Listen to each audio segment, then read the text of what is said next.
Hello दोस्तों, कैसे हैं आप लोग। तो हम लोग देख रहे हैं भारतीय साक्ष्य अधिनियम। ठीक है। और इसमें हम लोग सेक्शन 3 और 4 देख चुके हैं। ठीक है, आज 5, 6, 7 मतलब जहां तक हो पाएगा देखेंगे। ठीक है, तो चलिए स्टार्ट करते हैं।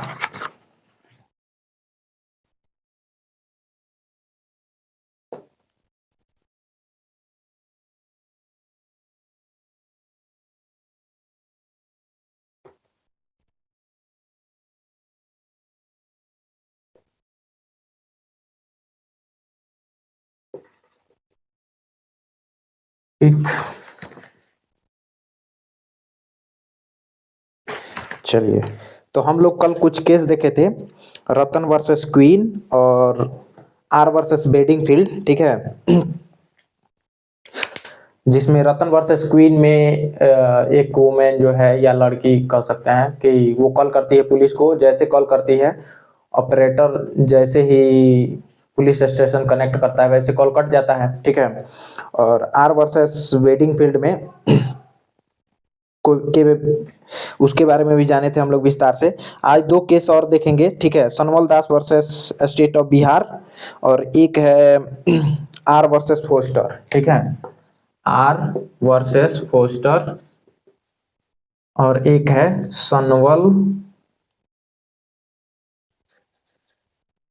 सनवल दास वर्सेस स्टेट ऑफ बिहार। ठीक है, इस केस के बारे में जानेंगे। तो आर वर्सेस फोस्टर में क्या होता है, हम लोग कल सेक्शन 4 देख रहे थे रेस जेस्टा के बारे में। ठीक है, सेक्शन 4 जो रेस जेस्टा का या fact forming part of same transaction के बारे में बात करता है, मतलब जिसके तार एक दूसरे से जुड़े होते हैं। ठीक है, तो इसमें क्या है, आर वर्सेस पोस्टर में इसमें एक व्यक्ति की मतलब एक्सीडेंट से मृत्यु हो जाती है, लेकिन उसका एक्सीडेंट होते हुए कोई नहीं देखता है। लेकिन वहां से एक मतलब उधर से एक काफी तेजी से जाते हुए ट्रक को देखा जाता है। ठीक है, एक्सीडेंट होते हुए कोई नहीं देखता है, लेकिन एक काफी तेजी से ट्रक को जाते हुए लोग देखते हैं। तो इसे कोर्ट क्या मानती है, fact forming part of same transaction, मतलब रेस जेस्टा का पार्ट मानती है। ठीक है ना। ठीक, इसमें ये ट्रक से रिलेटेड है, तो ये याद रखेंगे तो याद हो जाएगा आपको। ठीक है ना। अब सनमल दास वर्सेस स्टेट ऑफ बिहार में क्या होता है कि एक एक औरत की मृत्यु हो जाती है जब, तो उसकी उसका मृत्यु होते हुए कोई नहीं देखता है, लेकिन आस पड़ोस के जो लोग होते हैं वो उसके चीखने चिल्लाने की आवाज सुनते हैं। ठीक है, बच्चे भी चीखते चिल्लाते हैं और उस औरत का भी चीखने चिल्लाने का आवाज आता है। तो इसमें क्या होता है हस्बैंड जो होता है उसे मार रहा होता है। ठीक है, तो बच्चे का और औरत का चीखने चिल्लाने का आवाज आता है। तो इसमें भी कोर्ट क्या मानती है, fact forming part of same transaction. ठीक है। एक और केस है इसमें RV Rao versus state of Andhra Pradesh. ठीक है, RV RV Rao versus state of Andhra Pradesh. ठीक है, इसमें बोला गया था, कोर्ट ने बोला था कि res gestae is a part of hearsay evidence. ठीक है, res gestae is an exception of hearsay evidence. Res gestae is an example of hearsay evidence. ठीक है, हियर्स एविडेंस। हियर्स एविडेंस क्या है, तो सुनी सुनाई बात को हियर्स एविडेंस बोला जाता है। ठीक है ना, सुनी सुनाई बातों को क्या बोला जाता है, हियर्स एविडेंस। जैसे मान लीजिए किसी व्यक्ति, कोई व्यक्ति हो गया जैसे मरने से पहले कुछ कह के बोल बोल के चला गया, तो वो बताएगा ना। जैसे अगर उस पर कोई हमला किया था तो वो बोलेगा कि हाँ इसने मुझे मारा। ठीक है ना, तो वो होता है हियर्स एविडेंस, मतलब डाइंग डिक्लेरेशन। मरते हुए अगर कोई व्यक्ति बोल के चला जाता है तो वो कोर्ट में एडमिसिबल है। तो ठीक है, दो तीन ही ऐसे मतलब फैक्ट हैं जहां पे हियर्स एविडेंस अलाउ है। जनरली हियर्स एविडेंस कोर्ट में एडमिसिबल नहीं होते हैं। ठीक है, तो ये था कुछ क्वेश्चन, एक बार और बता देते हैं। आर वर्सेस पोस्टर में क्या होता है कि एक व्यक्ति का एक्सीडेंट से मृत्यु हो जाता है, लेकिन उसका मतलब एक्सीडेंट होते हुए कोई नहीं देखता है, लेकिन वहां से काफी तेजी से भागते हुए ट्रक को देखा जाता है। ठीक है, तो उसे हियर्स मतलब fact forming part of same transaction मान लिया जाता है। ठीक है, उसमें ट्रक वाला क्या हो जाता है, लाइबल हो जाता है। सनवल दास वर्सेस स्टेट ऑफ, सनवल दास ही है ना, सनवल दास, हाँ ठीक है। सनवल दास वर्सेस स्टेट ऑफ बिहार में इसमें एक वुमेन की डेथ हो जाती है। ठीक है, डेथ से पहले आस पड़ोस के जो लोग होते हैं, अड़ोसी पड़ोसी, वो उसके चीखने चिल्लाने की आवाज सुनते हैं, बच्चों के चीखने चिल्लाने की आवाज सुनते हैं, तो इसमें कोर्ट में क्या मानती है उसको, fact forming part of same transaction, उसका हस्बैंड क्या हो जाता है, लाइबल हो जाता है डेथ के लिए, ठीक है, मर्डर के लिए। RB Rao versus state of Bihar में क्या हुआ था, मतलब कोर्ट ने बोला कि रेस जेस्टा क्या है, एक res gestae is an example of hearsay evidence, ठीक है। तो चलिए अब सेक्शन 5 की ओर आगे बढ़ते हैं।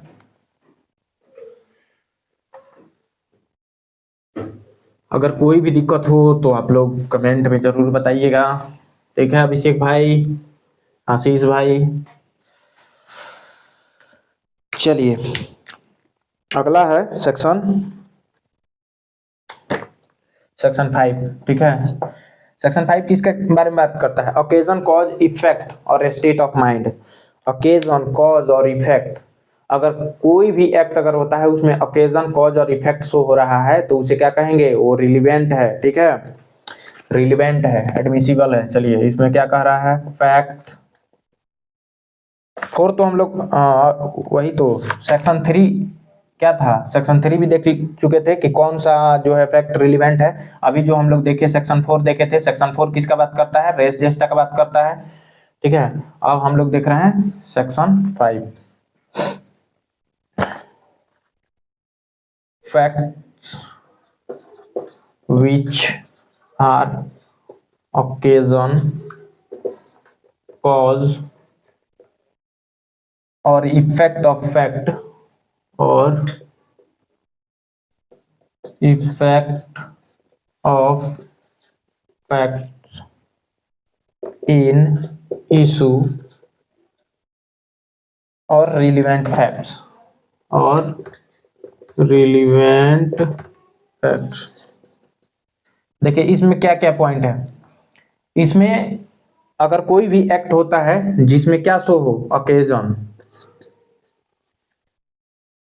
ओकेजन शो हो, कॉज शो हो, इफेक्ट शो हो, ठीक है, स्टेट ऑफ माइंड शो हो, और और क्या क्या हो सकता है, occasion, cause, effect, opportunity, opportunity हो, और क्या हो, स्टेट ऑफ थिंग्स हो, स्टेट ऑफ थिंग्स, ठीक।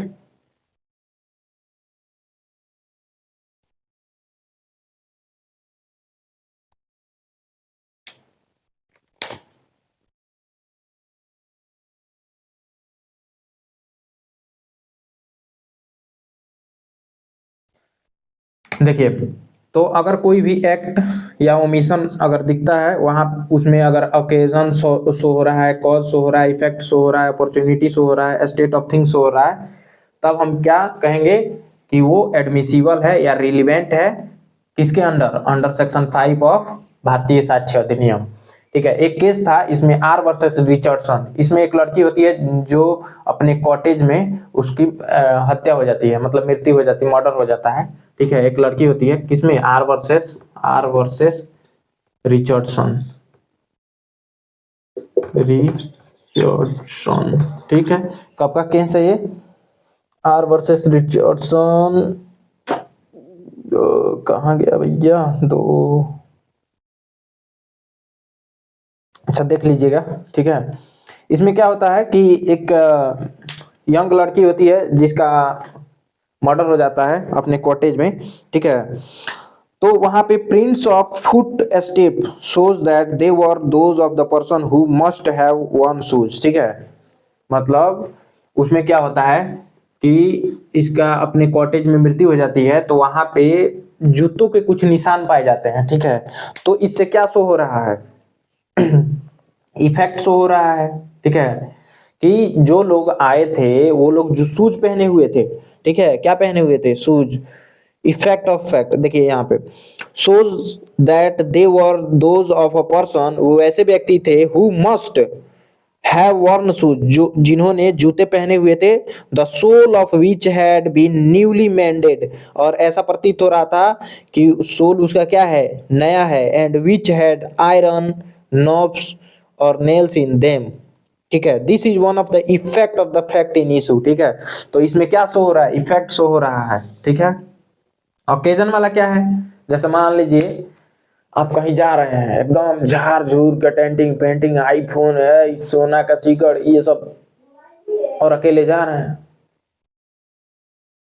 दिखाते हुए एकदम भौकाल, आईफोन ऐसे हाथ में लेके चमकाते हुए। तो क्या शो हो रहा है? आप अकेजन अवसर उसको दे रहे हैं, ठीक है, अपॉर्चुनिटी उसको दे रहे हैं कि भैया मेरे पास आईफोन है, आओ मुझसे छीन लो, सोना का सिक्कर पहने हैं, आओ स्नैच कर लो, मतलब समझ रहे हैं ना। तो इसमें क्या है कि कई चीजें, जैसे मान लीजिए आप मेले में जा रहे हैं, एकदम पैसा दिखाते कि हाँ मेरे पास इतना गड्डी है, आज खर्च करेंगे, अब पता चला कि रास्ते में ही क्या हो गया, किसी ने छीन लिया। जैसे बैंक से एकदम पैसा उतारे, एकदम अकेले गए हैं, इतना गड्डी एकदम ऐसे ही जेब में रखे हुए दिखाते हुए आ रहे हैं, ठीक है, लोग देख, मतलब बैंक से निकलते हुए दिख रहा है, बैंक के सामने दो लुटेरे खड़े हैं, वो देख रहे हैं कि हाँ आप बैंक से निकल रहे हैं, आपके जेब में पैसा ऐसे शो हो रहा है, ठीक है। तो क्या हो गया, आप अकेजन दे रहे हैं, अकेजन को उसने अपॉर्चुनिटी में बदल दिया, गया रास्ते में, भिड़ाया कनपट्टी पे, कहा कि निकाल पैसा, ठीक है, समझ रहे हैं ना। तो इसमें ओकेजन को उसने क्या कर दिया, अपॉर्चुनिटी में बदल दिया, ठीक है। तो ये देख लीजिएगा स्टेट ऑफ थिंग में लास्ट में देखिए, ये तो बता दिए कॉज मतलब उसका कारण। जैसे मान लीजिए किसी व्यक्ति की मृत्यु हो गई, मान लीजिए जहर देकर मार दिया गया, बाद में उसे टांग दिया जा रहा है ना, बाद में फांसी पे लटका दिया गया, तो मतलब क्यों, कि छुपाने के लिए, कि इसको जहर दिया गया था छुपाने के लिए। जब मान लीजिए जब पोस्टमार्टम होगा तो उसमें दिखेगा ना कि नहीं पहले जहर दिया गया था और बाद में उसको टांगा गया है कि नहीं। जैसे मान लीजिए इफेक्ट शो करेगा कि नहीं, कि मरने के बाद अगर किसी को टांगा जाता है तो ब्लैक निशान नहीं आते हैं, और अगर किसी को जहर दिया जाता है तो पहले ही बॉडी नीली पड़ जाती है, या जैसे भी हो, मतलब एक एग्जांपल बता रहे हैं, ठीक है। तो वो इफेक्ट कॉज दोनों शो करेगा ना, कारण बताएगा ना कि पहले जहर दिया गया फिर टांगा गया है, पोस्टमार्टम रिपोर्ट में आएगा, ठीक है। तो देख लीजिए ये पांचवा है, आप इससे याद कर सकते हैं, ओकेजन कॉज और इफेक्ट अगर शो हो, ठीक है, अपॉर्चुनिटी या स्टेट ऑफ थिंग, तो क्या कहेंगे कि वो फॉल होगा और रिलीवेंट होगा अंडर सेक्शन 5 ऑफ भारतीय साक्ष्य अधिनियम, ठीक है। एक और केस है R versus रेगिनम।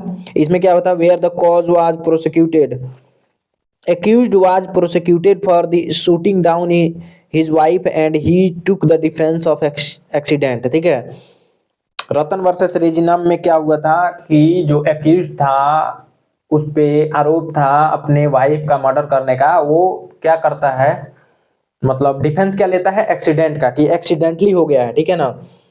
The fact that the accused was unhappy with his wife, मतलब फैक्ट ये था कि वह पहले से ही अपने वाइफ से अनहैप्पी था और उसका किसी और औरत के साथ अफेयर चल रहा था, ठीक है। तो वो क्या शो कर रहा है, स्टेट ऑफ थिंग शो कर रहा है कि उसका वाइफ को मारने का जो अवस्था था, स्टेट ऑफ थिंग, वो क्या था कि भाई पहले से तो उसका पटरी तो उससे खा नहीं रहा था। दूसरा बात ये कि वो उसका किसी और औरत के साथ अफेयर भी था, ठीक है। देखिए यहाँ पे the fact that accused was unhappy with his wife and was carrying an affair with another woman was held to be relevant as it constitutes the state of think which is principle of fact, namely the shooting down happened, ठीक है। वो state of think को show कर रहा है, ठीक है। तो किसमें ये बात बोला गया था, रतन वर्सेस रेजिनाम में। रतन वर्सेस रेजिनाम कब का केस है, 1971 का केस है। इसमें क्या बोला गया था, वो डिफेंस लेता है कि ये जो मतलब मर्डर हुआ था उसमें मर्डर का आरोप था अपने वाइफ का, तो वो डिफेंस लेता है कि नहीं ये एक्सीडेंटली हुआ है। लेकिन पता क्या चला, जब जांच हुआ, उसमें इन्वेस्टिगेशन हुआ, तो पता चला कि उसका अपने बीवी से संबंध अच्छे नहीं थे, झगड़ा होता रहता था और उसका किसी और वाइफ से क्या था, अफेयर था, ठीक है। तो वो स्टेट ऑफ थिंग को शो कर रहा है। चलिए आगे बढ़ते हैं सेक्शन 6 की तरफ। आशा करते हैं कि आपको समझ में आ रहा होगा, नहीं समझ में आए कमेंट में बताइएगा, ठीक है। चलिए देख लेते हैं कि रिकॉर्डिंग चल रहा है कि नहीं। यस, चलिए आगे बढ़ते हैं सेक्शन 6 की तरफ। देखिए इसमें आपके पास बेयर एक्ट होना चाहिए, बहुत पतला बेयर एक्ट है, आप चाहे तो 2 से 3 दिन में इसको खत्म कर सकते हैं पढ़ के, ठीक है ना। और ज़्यादा सेक्शन भी नहीं है, 170 सेक्शन है, ठीक है। तो चलिए एक बार सेक्शन 5 को पढ़ देते हैं। Fact which are occasion cause और effect of fact in issue और relevant fact. Fact which are the occasion cause और इफेक्ट इमीडिएट और अदरवाइज ऑफ रिलेवेंट फैक्ट और फैक्ट इन इशू और which constitute the state of things under which they happened or which afford the opportunity for their occurrence or transaction are relevant। illustration भी इसमें दिया हुआ है, ठीक है। ए नंबर है द क्वेश्चन इज, प्रश्न ये है, वेदर ए रॉब्ड बी, क्या ए ने बी को रॉब्ड किया है। The fact that shortly before the robbery B went to a fair with money in his possession. देखिए क्वेश्चन ये है कि क्या ए ने बी को रॉब किया है, मतलब रॉबरी की है। तो फैक्ट ये है कि shortly before the robbery, robbery के तुरंत पहले, B went to a fair with money in his possession, B के पास क्या, बी पैसे को लेकर कहाँ जा रहा था, मेले में। एंड ही सोड इट, और वह दिखाते हुए जा रहा था कि भैया मेरे पास पैसा है, आओ तुम छीन लो। और mention the fact that he had it, और यह बताता है कि मेरे पास पैसे हैं, जा रहा हूँ मेला। To third person are relevant, वो थर्ड पर्सन अगले पर्सन को बताता है कि मेरे पास पैसे हैं, मैं मेला जा रहा हूँ। और क्या ए ने क्या करता है, छीन लेता है। भाई अब तुम दिखाओगे तो क्या होगा। बी नंबर है illustration the question is whether A murdered B, क्या ए ने बी का मर्डर किया है। Mark on ground produced by a struggle at on near place where the murder was committed are relevant. तो वहां पे क्या, मान लीजिए जहां पे स्ट्रगल, मान लीजिए किसी को मार रहे हैं हम, तो वहां पे मिट्टी उट्टी इधर उधर हुआ होगा कि नहीं, ब्लड उधर गिरा होगा कि नहीं, ठीक है। तो क्या शो कर रहा है, कॉज और इफेक्ट शो कर रहा है, इफेक्ट शो कर रहा है, ठीक है। C number the question is whether A poison B, क्या ए ने बी को पॉइजन दिया है। The state of B's health before the symptoms ascribed to poison and habits of B known to A which afford opportunity for the administration of poison are relevant। ठीक है ना, वही question जो poison वाला हम बताए, ठीक है। तो देख लीजिएगा अगला सेक्शन है section number 6, motive preparation and subsequent conduct. Section 6 है motive preparation and subsequent conduct, क्या है, और सब्सिक्वेंट कंडक्ट, ठीक। किसका बात करता है, मोटिव। जैसे मान लीजिए कोई भी अपराध होता है तो उसके पीछे कुछ ना कुछ कारण छुपा होता है, मतलब कोई मोटिव छुपा होता है, उद्देश्य। वो क्राइम करने से पहले कुछ प्रिपरेशन होता है। ऐसा थोड़ा ना है कि भाई तुरंत आए ठाई से ठोक दिए किसी को। भाई उसको मारने के लिए कुछ तैयारियां तो होगी कि भाई किस समय मारेंगे, कैसे मारेंगे, है ना, टाइमिंग क्या होगी, उस समय कोई देखेगा तो नहीं, है कि नहीं। तो ये सब होना चाहिए, तो प्रिपरेशन में आ जाएगा। सब्सिक्वेंट कंडक्ट मतलब उसके पीछे क्या कोई ऐसा घटना हुआ था उससे जुड़ा हुआ, जैसे मान लीजिए कि क्यों मारा, तो भैया उसके पहले उन दोनों के बीच काफी झगड़ा हुआ था, है ना, जमीन को लेके, और ये आया ठोक दिया, शाम को लाया खरीद के कट्टा, मार दिया खोपड़े में, उलट दिया वहीं पे, ठीक है ना। तो मोटिव क्या था, उद्देश्य क्या था कि भाई मार देंगे तो पूरा जमीन हथिया लेंगे। प्रिपरेशन, खरीद के लाया कट्टा, वो प्रिपरेशन हो गया। सब्सिक्वेंट कंडक्ट, उसके पहले क्या हुआ था, तो जमीनी विवाद हुआ था, बहुत परेशान किया था, इसीलिए, है ना। देखिए पढ़ लेते हैं एक बार। Any fact is relevant which shows और constitute a motive preparation for any fact in issue और रिलेवेंट फैक्ट। ए नंबर बोलता है, एक नंबर। दूसरा कहता है the conduct of any party और any agent of agent to any party to any suit or proceeding in relevance to such suit or proceeding or in reference to any fact in issue therein or relevant thereto, and the conduct of any person an offense against whom is the subject of any proceeding is relevant if such conduct influence जैसे मान लीजिए conduct मतलब क्या कि भाई तुम किसी को चिढ़ा रहे हो, हैं, चिढ़ा रहे हो, कोई बैठा हुआ है आराम से उसको चिढ़ा रहे हो, तो क्या होगा भाई, क्रोधित होकर ठोक देगा तुमको। ठीक है, तो कंडक्ट शो कर रहा है influence by any fact in issue और relevant fact and whether it was previous और सब्सिक्वेंट देयर टू। ठीक है ना। चलिए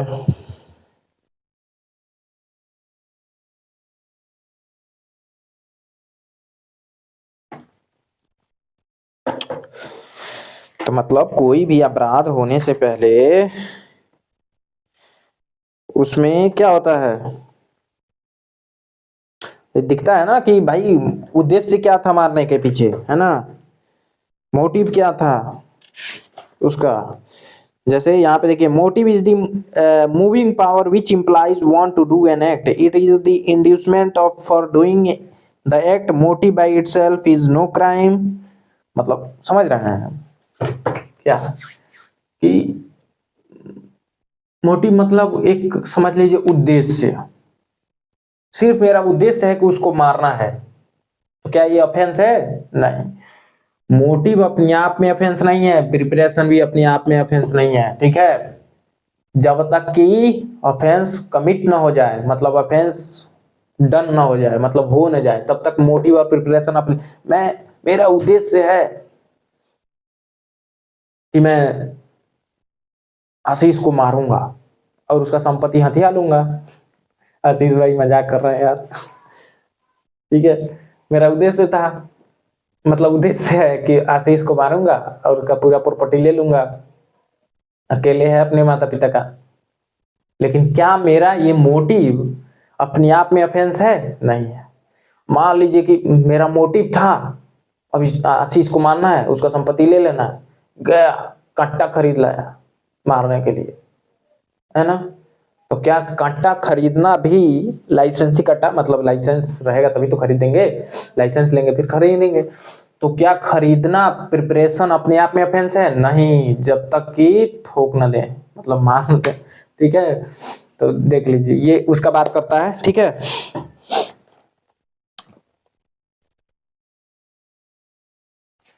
चलिए इसमें और क्या समझाना। हम्म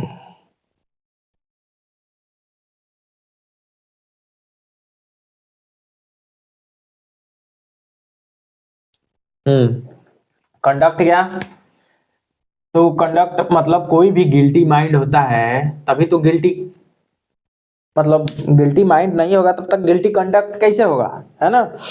तो इसमें guilty mind begets guilty conduct. ठीक है, मतलब जब तक किसी का गिल्टी माइंड नहीं होगा, a sinful mind gives the birth to the bad deed, है ना, पापी मन कुकर्म को जन्म देता है। ठीक है, तो जब तक मेरा गिल्टी माइंड ही नहीं होगा तब तक गिल्टी कंडक्ट कैसे होगा, मतलब मेरा कृत्य गलत कैसे होगा। मान लीजिए मैं अपनी सद्भावना में कोई क्या बोलते हैं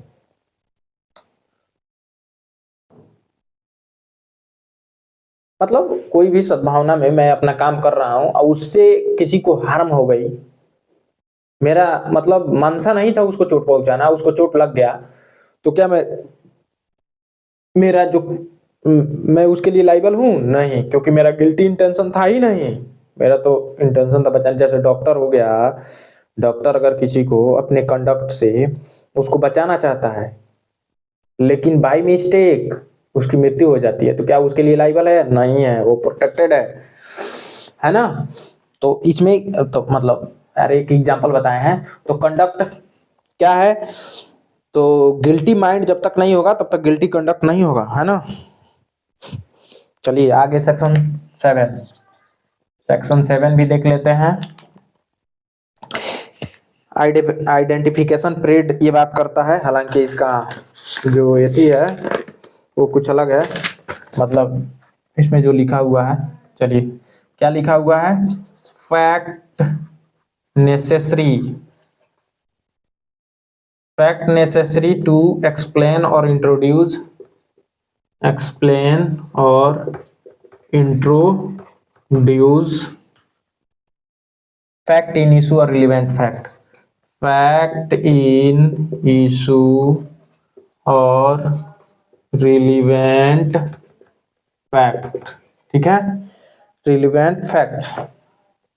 अच्छा, इसको और आइडेंटिफिकेशन परेड के नाम से भी जाना जाता है, आइडेंटिफिकेशन परेड, ठीक। आइडेंटिफिकेशन परेड मतलब जैसे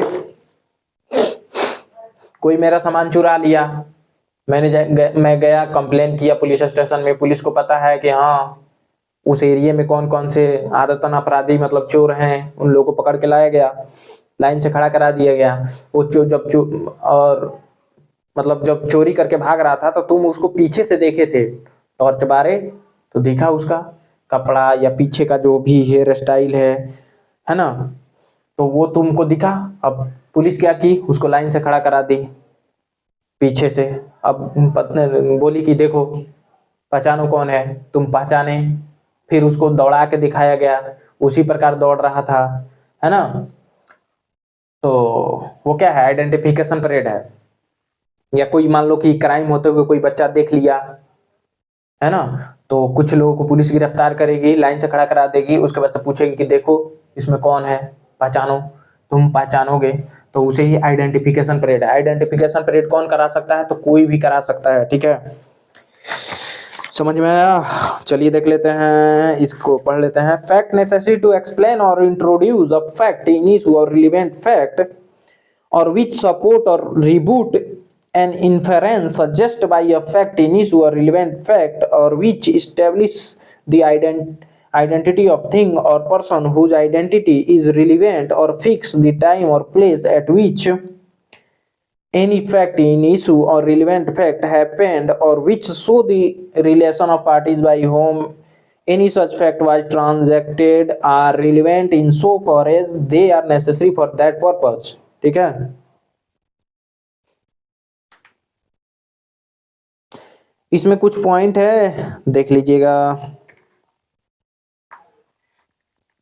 क्या है।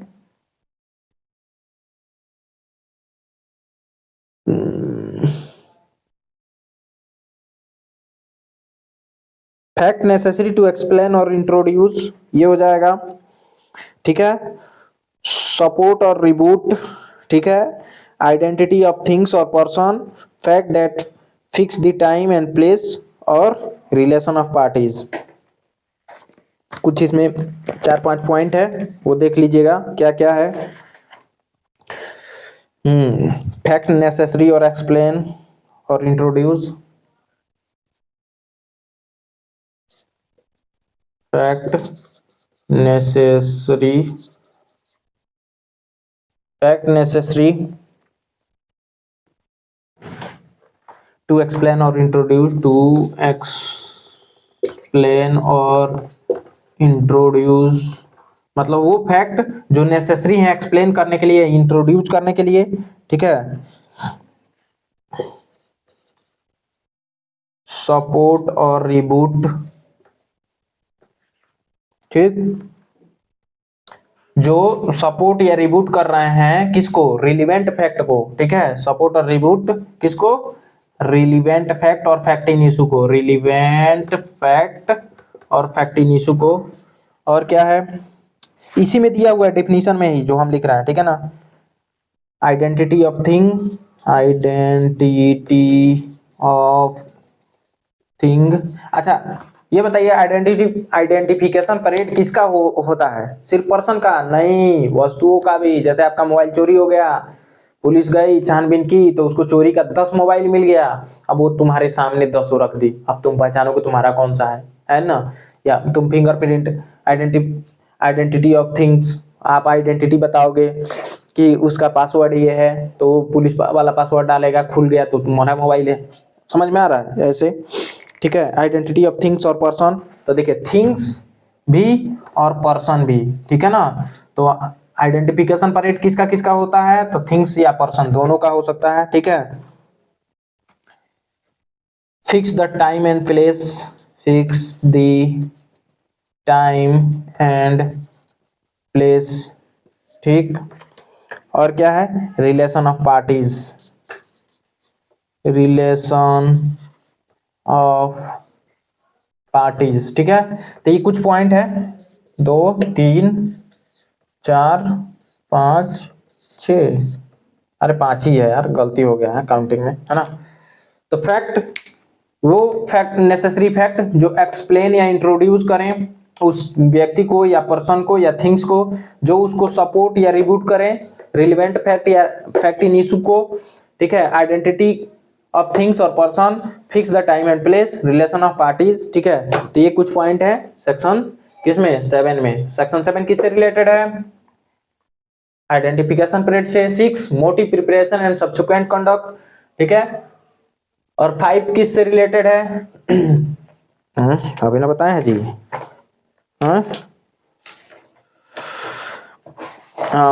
विच ओकेजन कॉज और इफेक्ट, ओकेजन कॉज इफेक्ट और स्टेट ऑफ थिंग इससे रिलेटेड हो। 4 रेस जेस्टा से रिलेटेड है, याद हो जाएगा, याद कर लीजिएगा, ठीक है ना। 4 क्या है, रेस जेस्टा है, मतलब fact forming part of same transaction. ठीक है, और तीसरा क्या है, एविडेंस में be given of fact in issue और रिलेवेंट फैक्ट। एविडेंस सिर्फ रिलेवेंट फैक्ट और फैक्ट इन इशू पे ही दिया जाएगा, अदरवाइज नहीं, मतलब ठीक है ना। जो रिलेवेंट है या फैक्ट इन इशू से रिलेटेड है उसी में दिया जाएगा। सेक्शन 3 बात करता है, 4 रेस जेस्टा है, ठीक है, मतलब fact forming part of same transaction. 5वां क्या कहता है, ओकेजन कॉज और इफेक्ट और स्टेट ऑफ थिंग अपॉर्चुनिटी अगर शो हो रहा है तो किस में फॉल हो जाएगा और रिलेवेंट हो जाएगा, अंडर सेक्शन 5 ऑफ भारतीय साक्ष्य अधिनियम।